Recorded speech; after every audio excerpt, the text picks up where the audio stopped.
বারাসাত রবীন্দ্র ভবনে তৃণমূলের শিক্ষা সেলের অনুষ্ঠানে 2022-এর টেট উত্তীর্ণ চাকরি প্রার্থীদের বিক্ষোভ, গ্রেফতার ৩৯ জন, বেশ কয়েকজন পুলিশ কর্মী আহত, আইসি মধ্যমগ্রাম আহত, তাকে হাসপাতালে নিয়ে যাওয়া হয়েছে। আপনাদের আরো একবার জানিয়ে রাখি, রবীন্দ্র ভবনে তৃণমূলের শিক্ষা সেলের অনুষ্ঠানে এবং সেই অনুষ্ঠানেই 2022-এর টেট উত্তীর্ণ চাকরি প্রার্থীদের বিক্ষোভ, গ্রেফতার হয়েছেন ৩৯ জন, বেশ কয়েকজন পুলিশ কর্মী আহত। আপনাদের আরো একবার জানিয়ে রাখি, বারাসাত রবীন্দ্র ভবনে তৃণমূলের শিক্ষা সেলের অনুষ্ঠান এবং সেই অনুষ্ঠানে 2022-এর টেট উত্তীর্ণ চাকরি প্রার্থীদের বিক্ষোভ, গ্রেফতার হয়েছেন ৩৯ জন, বেশ কয়েকজন পুলিশ কর্মী আহত।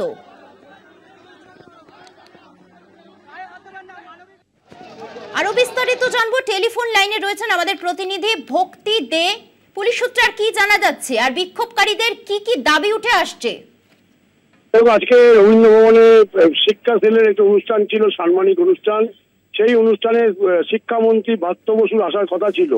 সেই সংবাদ যখন তারা পায়, অর্থাৎ 2022-এর যে টেট পরীক্ষা উত্তীর্ণ যা শিক্ষার্থী আছে, এই খবর পাওয়ার পর প্রায় 2000 লোক প্রথমে বারাসাতে জমায়েত হয় স্টেশনের কাছে। সেখান থেকে তারা পুলিশ বিভিন্ন জায়গায় ব্যারিকেড করে রেখেছিল, সে ব্যারিকেড ছত্রভঙ্গ করে তারা কিন্তু রবীন্দ্র ভবনের মূল গেটে চলে আসে। সেখানে তারা অবস্থা বিক্ষোভ যখন করছিল, সেই সময় পুলিশ কিন্তু তাদের অনেকবার বোঝানোর পর যখন তারা ওঠে না, অন্য যারা নাকি আসবে অতিথি তাদের আটকাচ্ছিল, সেই সময় পুলিশ ব্যাপক লাঠিচার্জ করে।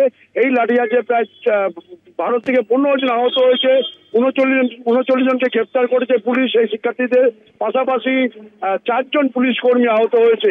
এখন কিন্তু এলাকা শান্ত, অনুষ্ঠান চলছে। এখনো পর্যন্ত প্রায় 39 জনকে গ্রেপ্তার করেছে পুলিশ এবং তাদেরকে থানায় নিয়ে যাওয়া হয়েছে। ধন্যবাদ জানাবো আমাদের প্রতিনিধি ভক্তি দেকে। আপনাদের আরো একবার জানিয়ে রাখি, রবীন্দ্র ভবনে তৃণমূল সেলের অনুষ্ঠানে 2022-এর টেট উত্তীর্ণ চাকরি প্রার্থীদের বিক্ষোভ এবং সেই চিত্র আমরা তুলে ধরেছি আপনাদের সামনে।